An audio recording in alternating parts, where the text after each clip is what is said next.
This is Chizuru. She just came out. I think she is way better than Yuki, and I'm going to show you how you build her best epiphanies for her cards. In my opinion, Memory Fragment talk is personally what I think are her best epiphanies. So for her Karmic Flames here, these all seem pretty decent, I'm not going to lie. The first one and the third one are a buff for that turn, if I am correct.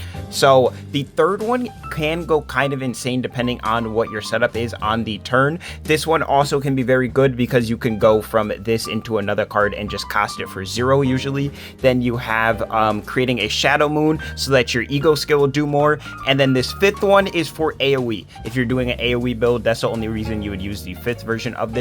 Then we have the Tsukiyomi here. Tsukiyomi, I think the last three are all good depending on what your build is. You have increased hits on your Shadow Moon. You have increased Will of the Wisp for each attack card of this unit in hand. Kind of like a Renoa type of thing, except instead of your teammates, it's on her. And then you have Unique Lead.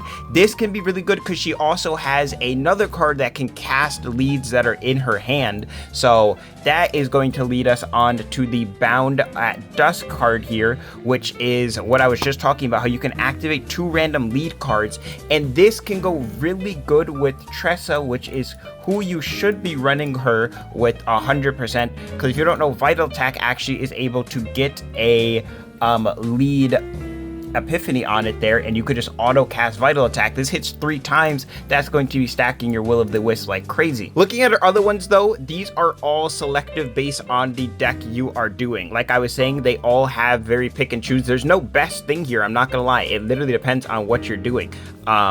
There's so many different things you could do with these. I don't think any of these are bad in any regard, in my opinion. And then lastly here we have the Oni Hunt. This is usually going to be a increase to bind damage, which is pretty nice, or you can just have a nice multi-hit which will generate some wisp for you, which is really good, which makes this first card really nice here. I think the second card is not too crazy. Adding 20% extra and removing the multi-hit I don't think is worth it, but the other ones are definitely worth it. I think the fourth one is very, very nice. You're kind of like Mei Lin, where you're summoning a card and then you can cost them for 0 cost. And then the fifth one actually makes an upgrade which will give you 3 Will of the Wisp every turn, and then you also get a damage increase on the Shadow Moon. For partners, just use her Sig or use a Terra. For your Memory Fragments, use 2-piece attack, 2-piece crit damage, and 2-piece Cursed Corpse for the agony boost. I'm running out of time here, but I'll make a separate video talking about her dupes.